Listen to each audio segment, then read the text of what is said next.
Welcome back. I just recorded the first video, which is referring to this first column of modifiers and all the ships, how production works in short.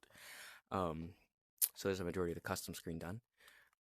So in custom, we're gonna go over this next column here, and hopefully some there and some there. In the custom, you can see if you are the host, you can turn on.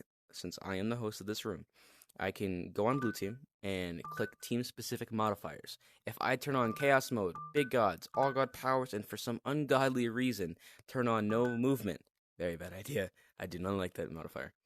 If you turn that on, it'll only be applied to blue. So when I switch over to red, if I'm in game as red, the blue bot or anybody who's playing blue will have to deal with all those modifiers. But if I want to turn on team specific modifiers for red, I switch to red, and then I can do the same thing there and apply everything. But by the way, keep in mind, modifiers for red team, or blue team, green team, pink team, gold team, whatever, the only ones that will only apply to that team specifically is these four and these four. These are global modifiers. If you turn either one of these two on, it is on for every single team. And that would only make sense because they affect the entire map, or globally, which is power limit to zip collapse. Okay, now on to the actual modifiers themselves. Chaos mode. Faster production, more reinforcements. It says it in itself. It's as simple as I can explain it because it explains it for you. You can, if you really want to, if you want to just look at it yourself, you can just like hover over these and read them there. Big gods, tiny ships, tiny map. That just makes it to where you're bigger, you can move around easier. Pretty straightforward. Tiny gods is the exact opposite. Everything's bigger, so you can move around slower. All god powers. I'll get into the gods in a specific video. It's a bit complicated, but it's pretty straightforward. You get the power of every single god listed on your left hand. Also, quick tidbit. You can pick your teams from here. So if I want to be blue team, click blue team. I want to be pink team, pink team. Same exact premise, just figure it out. It's about as simple as I can explain it. Complete elimination. Teams are not eliminated until they lose every single planet. Essentially, if you've already played the campaign in the tutorial, as I mentioned in the last video, I think I mentioned it in the last video, unless it was this one. I don't know. I forget.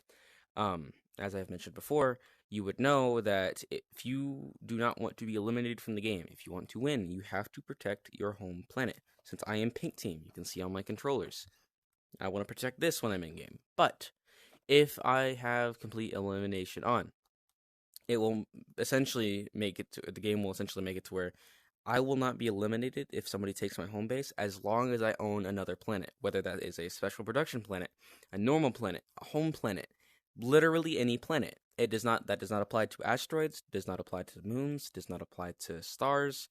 It does not apply to anything of that sort. If it is a planet, and you can tell it's a planet by pointing at the big old ball in the sky or in the universe, solar system, and it says it was a planet in the name, you can point at it in game with your pointer on your left controller. I'll get into that later. Pretty straightforward. Normally, if you don't have complete elim on and somebody starts taking your home base, you will have 30 seconds to reclaim it. And if you do not reclaim it in the 30 seconds, any planets you own are set to 0, which is easily capturable by tapping it with a troop. And all of your troops that you currently own will die immediately. That's how that works. Now, unless you leave to spectate or leave the game, you'll still be able to place portals, which can be annoying. I do recommend you don't do that, because some people are really, they get annoyed by it easily. And it can also just be distracting in the middle of a serious game, so you might not want to do that. I imagine you could probably get banned by doing that, if you do that to the wrong person. So, keep that in mind. You can place your portals while you're dead, but be careful where you place them. No UI. Essentially, you cannot, I think, if I'm not mistaken, you cannot see the little icon above this. You cannot see your home base icon. You can't see how many things are on a troop, which there will always, if you played the tutorial in the campaign, you would know. You cannot see the number of troops and turrets on a planet. You cannot see the number of troops and turrets on the sun, moon, asteroid, whatever. You can still see the troops, but you cannot see the specific number. Keep that in mind. No reinforcements. I'll show you guys. It does give you kind of a vague example, but I like that, the little tidbit they put down there. No reinforcements. I'll get into that. I'll specifically show you in game later, but essentially every now and again, a random team will get reinforcements on either their home planet, a planet they own, or something like that. They will not get reinforcements on a moon, asteroid, or the sun. Keep that in mind. They'll get, and I've seen up to like 60 to 30 troops on average. I'm not entirely sure what the max is, what the minimum is, but I'll test that later and come back to that in another video, or even just message it or send it to the messages or whatever feedback, whatever in Discord. Um, okay, no movement. You essentially cannot drag move, which grabbing your grip. If you've been wondering how I've been moving this entire time, you grab with your grip and you drag. That's how you move. Me doing this without grabbing the grip is the same, pretty much, movement as doing this while holding the grip. I can drag and move. It's very simple. You can also not teleport. It says no teleporting, no drag moving, and only ship riding. Teleporting is essentially you cannot point at a planet and then click on it and then teleport to it. It's the same thing as you cannot click and teleport onto a wormhole or warp tunnel. You cannot click and teleport on a normal planet, star, moon, asteroid, and home planet. You cannot teleport. The only teleporting that is allowed is teleporting to your home, which if you see that little right there, click Y on your left controller. Boom, you teleport back to spawn. It's as simple as that. See, I can just move my head back and forth, constantly teleporting back to the spawn. Pretty simple. That's actually very straightforward. Ship riding. Essentially, if you point to a ship with your left hand and put it at the tip of your little map in game, and you click on it, your camera will follow that ship. I don't recommend doing that unless you're just trying to mess around in versus a bot or in a game with your friends.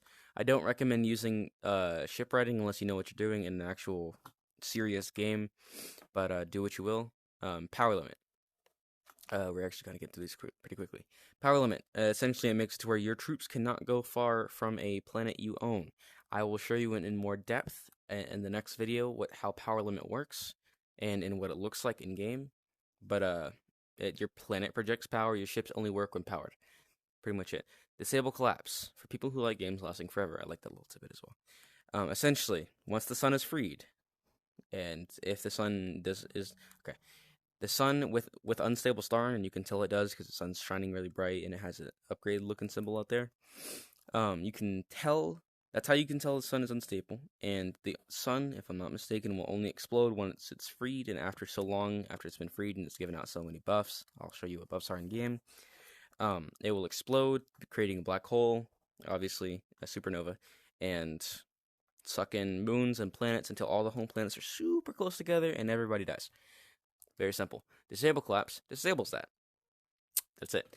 Private room. I got a minute left. That makes it to where somebody can only join the game if they've been invited. Also, in private room, the host is not the only person who's able to change modifiers and pick scenarios and pick teams. Or sorry, anybody can pick their own team normally. I'm sorry.